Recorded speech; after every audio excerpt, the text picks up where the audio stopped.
Hello and welcome back with another exciting documentary by Space Channel. Let's find out what secrets are hidden in this amazing world. Our planet Earth has only one natural satellite, the Moon. Aside from giving us light at night, it also plays a big role in our climate. While the Earth only has one moon, other planets have many. Uranus, for example, has a whopping number of 27 moons. Oberon is one of the 27 moons of the planet Uranus. It ranks ninth on the list of most massive moons of the solar system. Taking the first spot is Jupiter's moon, Ganymede. It is followed by Titan of Saturn, Callisto of Jupiter, Io of Jupiter, our moon of Earth, Europa of Jupiter, Triton of Neptune, and Titania, another beautiful moon of Uranus. Well, this moon was discovered in 1787 by William Herschel, the same person who discovered Uranus just 6 years before. It was the son of Earth's discoverer John Herschel that named the moon Oberon.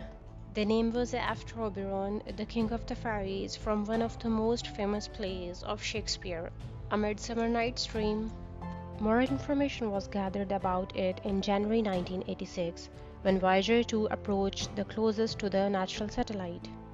No magnetic field and atmosphere were detected from it.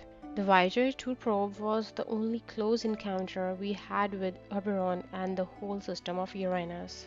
Its nearest approach to Oberon was approximately 470,600 km.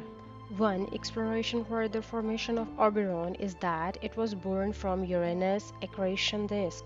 This disk is made up of gas and dust, which may have originated from the formation of Uranus. Another possible origin of this disk is that it may have formed from a big impact that largely affected Uranus, resulting in its large axial tilt. This tilt has a big impact on the season of this planet. Its northern and southern poles are either bathed in total darkness or perpetual sunlight for 42 years straight. 1 year on this world is 84 years here on Earth. That is about the entire human lifespan. It has one of the most extreme seasons in the solar system. Uranus is 1.8 billion miles away from the Sun, or roughly 2.9 billion kilometers. That distance translates to 9.8 astronomical units. Remember that one astronomical unit is the distance from our planet Earth to the Sun. Oberon has a dark and slightly red appearance. In fact, it is reddest among all the other moons of Uranus because it has the same orbital and rotational period of 13.5 days. It is tightly locked to Uranus. With synchronous rotation, only one of its sides faces the planet all the time. It orbits Uranus in the equatorial plane together with the other moons. That is because the blue-green planet orbits the Sun on its side. Well, Oberon is made up of water ice and a dense component likely to be of rock and carbon material. A small percentage of frozen volatile materials may also be present. Oberon has a rocky core which is contrasted by an icy mantle. There may be a liquid ocean layer between the two layers if the ice contains antifreeze like ammonia. The radius of Oberon is approximately 761.4 km. It has a surface area of 7,285,000 square kilometers. Its orbit is about 584,000 km from its planet. It is the farthest from Uranus among the major moons. The bond albedo of Oberon is just around 14%. From the surface, this natural satellite can be described as an old moon with many craters. These features seem primarily formed by the impact of asteroids and comets. One common thing about these craters is the presence of a dark material that is yet to be identified. Some of the craters of Oberon even measure 210 km across. This moon in itself has minimal internal activity. Oberon is perhaps the oldest among the moons of Uranus. It can be easily distinguished by the many large craters on its surface. In fact, it has the most craters among all the moons of Uranus. Their presence is an indication of the many encounters it has in the past. The two geological features of Oberon are its craters and chasmata. Usually found on a planet, moon, or other solid body, an impact crater is a small circular depression. The other one is a chasma or chasmata in plural. It is characterized by a deep and elongated depression, comparable to a canyon here on Earth. Oberon's surface is unique, bringing together science and literature. There are 10 named features on the known parts of this moon. The largest of the craters of Uranus is Hamlet, which is 206 km in diameter. It is followed by Macbeth, which is 203 km across. The smallest crater is Mark Antony, measuring 47 km across. Another prominent feature of Oberon is its largest canyon called Mammoth Chasma. And the formation of this steep-sided depression is believed to have formed because of expansion of Oberon. This expansion caused its ice crust to crack, thus forming the canyon-like feature on the moon's surface. Mammoth Chasma has a diameter of 537 km. Voyager 2 is the only close encounter we have with Oberon, which took the only available close-up images as seen on NASA's website. This probe photographed about 40% of this moon, however, only 25% of it allows geological mapping. When our Sun will engulf our home planet after becoming a red giant in about 4.5 billion years, habitable zones of solar system will change. Who knows, Oberon could be one of our home by then. Like all of the solar system's gas giants, Uranus has an extensive system of moons. Of these, none are greater in size, mass, or surface area than Titania. One of the first moons to be discovered around Uranus, this heavily cratered and scarred moon was appropriately named after the fictional queen of the fairies. Titania was discovered by William Herschel on January 11, 1787. Nearly 200 years after its discovery, the Voyager 2 spacecraft flew by the Titania and found signs of that it was potentially geologically active. Finding a moon with so many large fault valleys surprised and delighted scientists. The crust breaks that are carried out in two directions indicate that Titania has some form of tectonic disruption. It has an orbital and rotational period that are both exactly 8.7 days. This means that like many of the moons, Titania is tidally locked, allowing only one side to face Uranus. Titania's diameter is 1,578 km and it is the largest of all of the moons of Uranus and the eighth largest moon in the entire solar system. Of the five major moons, it is also the second farthest moon from its parent planet. Titania and Ariel appear quite similar, though Ariel is 25% smaller. Although it is the largest moon of Uranus, it is much smaller than Triton, the largest moon of Uranus' sister planet Neptune. Titania is believed to be composed of about half water ice and half rocky material. It is very similar in composition to Ariel, but is much larger. Scientists believe that Titania's high density indicates that it was created either from the leftover debris when Uranus was first formed, or from the debris of a possible collision with Uranus that caused the tilt of the planet to its side. Scientists have observed Titania for a long time and theorized that it is composed of equal parts of ice and rock. The rock may include organic compounds and carbonaceous materials. Through the use of infrared spectroscopic observations from 2001 to 2005, the concept was later supported that Titania has an unusually high density for one of Uranus' moons. Well, the studies shows that the surface of Titania has crystalline water ice. Another observation is that scientists think that Titania may be different in that it has an icy mantle that surrounds a rocky core. The state of the icy mantle is not known. However, if the ice contains ammonia, this would act as an antifreeze and allow mushy or liquid water. If these conditions exist, then it gives an increased percentage that there is a layer of liquid ocean at the boundary of the core mantle. Experts estimate that if it exists, the ocean thickness would be around 31 miles or 50 kilometers.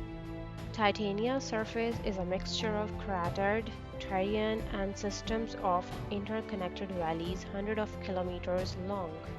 Some of craters appear to be half submerged. There is a huge canyon named Messina Chasma that extends 927 miles or 1,492 kilometers. The chasm begins at the moon's equator and stretches almost to its south pole. Titania's surface is clearly relatively young, though older than some such as Enceladus. Obviously, some sort of resurfacing processes have been at work. One theory of Titania's history is that it was once hot enough to be liquid. The surface probably cooled first. When the interior froze, it expanded, forcing the surface to crack and resulting in the valleys that we see today. Voyager 2 did flybys of Titania in 1986. The probe was only able to photograph 40% of Moon's surface due to the darkened winter condition. Only 24% of the images were within precision required for geological mapping. Astronomers are using high-powered Earth-based and space telescopes to accomplish additional research on Titania. Like all the Uranus moons, much remains to be discovered about this most massive of her satellites.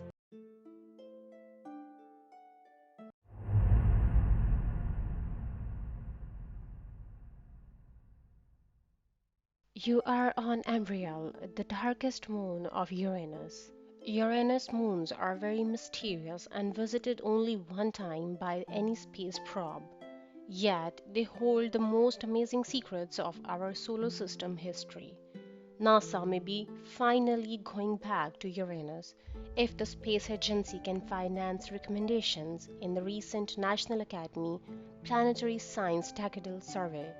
Then a $4.2 billion Uranus orbiter and probe mission could finally help unveil the mysterious ice giant planet and its extraordinary moons. In fact, it's possible that the most spectacular images sent back to Earth in the mid 2040s will be of traumatic canyons and craters on Umbriel. There are extraordinary ocean moons, Ariel and Miranda, both appealing prospects for search of life. Ariel, Miranda, Umbriel, Titania, and Oberon are the five largest of the Uranus System 27 moons.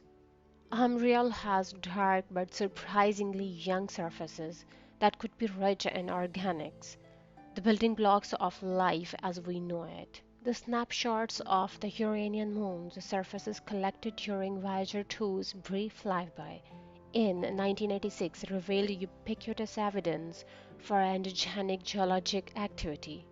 Our general lack of knowledge concerning bodies in this region of space arises from how distant they are from Earth. Discovered on October 24, 1851, by William Lassell, it consists mainly of ice with a substantial fraction of rock, and may be differentiated into a rocky core and an icy mantle. The surface is the darkest among Uranian moons and appears to have been shaped primarily by impacts. However, the presence of canyons suggests early endogenic processes, and the moon may have undergone an early endogenically driving resurfacing event that obliterated its older surface. Covered by numerous impact craters reaching 130 miles in diameter, Umbriel is the second most heavily cratered satellite of Uranus after Oberon. The most prominent surface feature is a ring of bright material on the floor of Vunda crater. Vunda has a prominent albedo feature on its floor, which takes the shape of a ring of bright material at least 10 km in radial width. The reason for its brightness is an unsolved mystery. This moon, like all moons of Uranus, probably formed from an accretion disk that surrounded the planet just after its formation. Umbriel orbits Uranus at the distance of about 266,000 kilometers, being the third farthest from the planet among its five major moons. Its orbital period is around 4.1 Earth days, coincident with its rotational period. In other words, Umbriel is a synchronous or tightly locked satellite with one face always pointing toward its parent planet. Because Uranus orbits the Sun almost on its side, and its moons orbit in the planet's equatorial plane, they, including Umbriel, are subject to an extreme seasonal cycle. Both northern and southern poles spend 42 years in complete darkness and another 42 years in continuous sunlight. Umbriel is the third largest and fourth most massive of the Uranian moons. It mainly consists of water ice with a dense non-ice component, constituting around 40% of its mass. Except for water, the only other compound identified on the surface of Umbriel by the infrared spectroscopy is carbon dioxide. Umbriel's surface is the darkest of the Uranian moons and reflects less than half as much light as Ariel. Umbriel is thought to have formed from an accretion disk or subnebula, a disk of gas and dust that either existed around Uranus for some time after its formation or was created by the giant impact that most likely gave Uranus its large obliquity, having promising discoveries including water and life possibly, and a beautiful landscape. Humanity is bound to reach there one day. The outer solar system has enough mysteries and potential discoveries to keep scientists busy for decades. Case in point, Ariel, a moon of Uranus. Since the beginning of the space age, only one space probe has ever passed by Uranus and its system of moons. And yet, that which has been gleaned from this one mission, and over a century and a half of Earth and space-based observation, has been enough to pique the interest of many generations of scientists. Discovered on 24th October 1851 by William Lassell, it is named for a sky spirit in Alexander Pope's The Rape of the Lock and Shakespeare The Tempest. The moon's mean diameter is about 720 miles. Ariel is the fourth largest of the 27 known moons of Uranus. It orbits and rotates in the equatorial plane of Uranus, which is almost perpendicular to the orbit of Uranus, and so has an extreme seasonal cycle. So, Ariel poles see permanent night of daylight for a half a Uranian year, which are 42 Earth years. Among Uranus' five major moons, Ariel is the second closest to the planet after Miranda, orbiting at the distance of about 190,000 km. Its orbital period is around 2.5 Earth days, coincident with its rotational period. This means that one side of the moon always faces the planet, a condition known as tidal lock. The observed surface of Ariel can be divided into three terrain types: crater terrain, ridge terrain, and plains. The main surface features are impact craters, canyons, fault scarps, ridges, and troughs.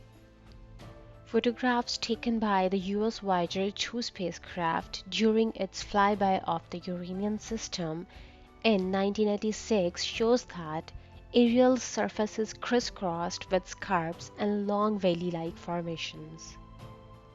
Some of the latter are partially filled with materials that may have upwelled from the Moon's interior as a result of tectonic activity in the past. In a few cases, ice appears to have spread out from the valleys across broad plains, much like glacier flows on Earth. These features and the paucity of large impact craters suggest that Ariel has the youngest surface of all of Uranus' major moons.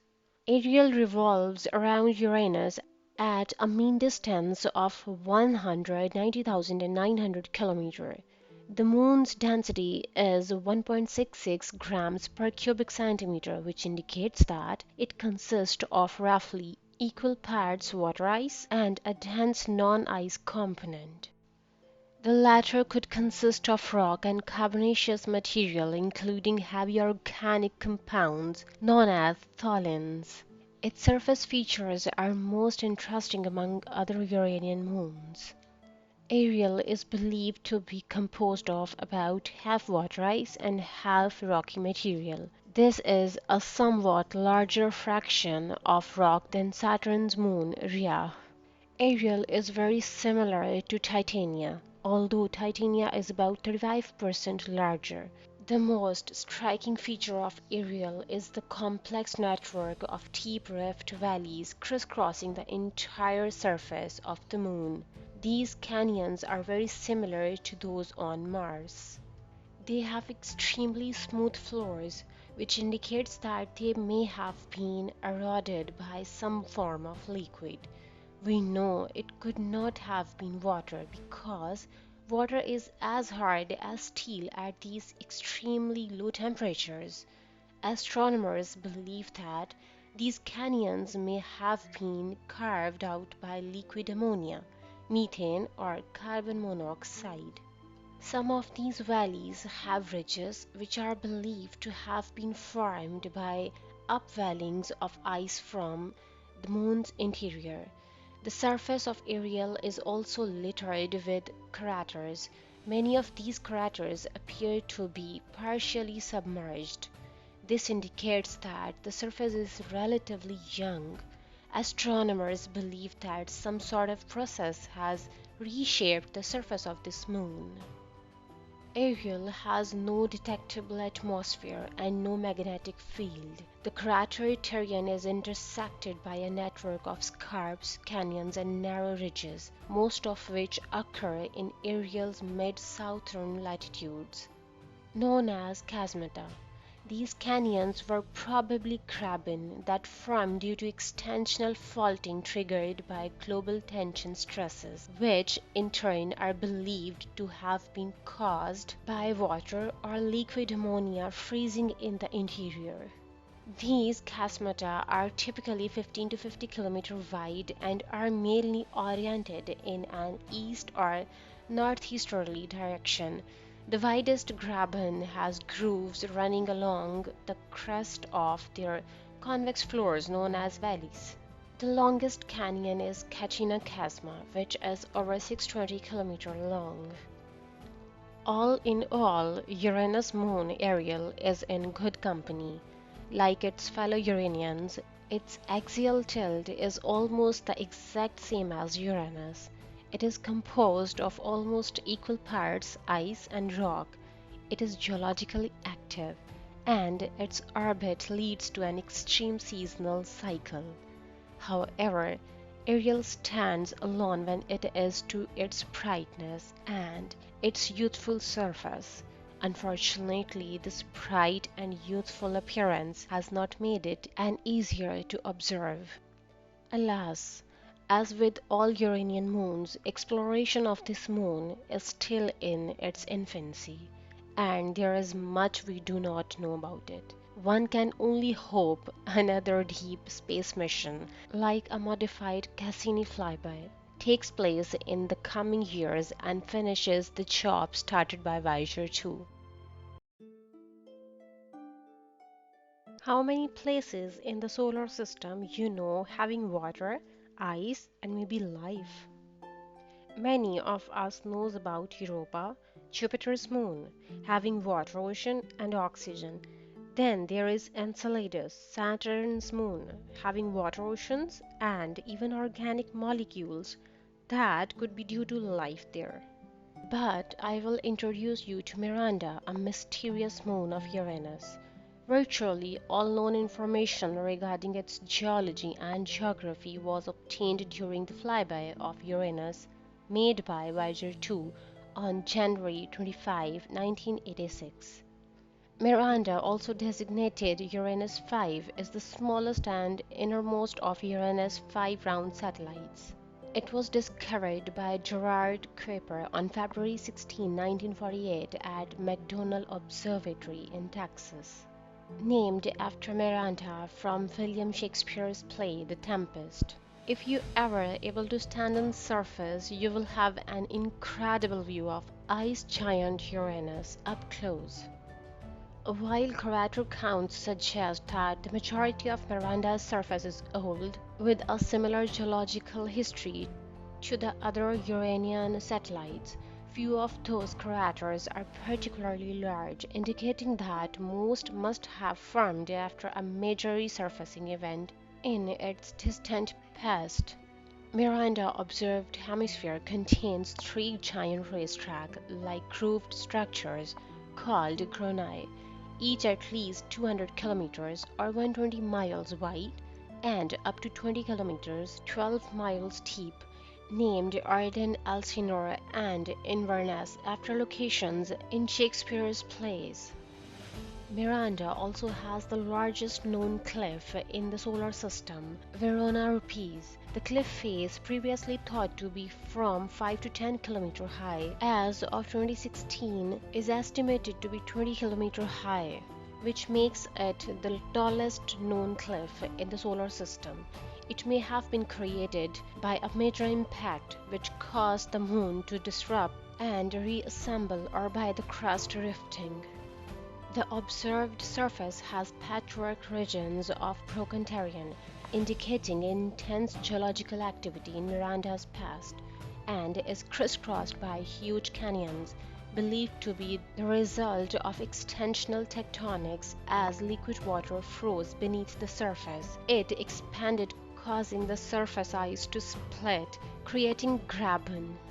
The canyons are hundreds of kilometers long and tons of kilometers wide, 12 times higher than Grand Canyons on Earth.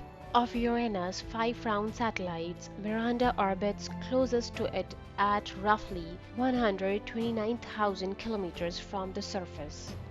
Miranda's surface may be mostly water ice, though it is far rockier than its corresponding satellites in the Saturn system, indicating that heat from radioactive decay may have led to internal differentiation, allowing silicate rock and organic compounds to settle in its interior. Miranda is too small for any internal heat to have been retained over the age of the solar system. Miranda is the least spherical of Uranus satellites. Only water has been detected so far on Miranda's surface, though it has been speculated that methane, ammonia, carbon monoxide, or nitrogen may also exist at 3% concentrations.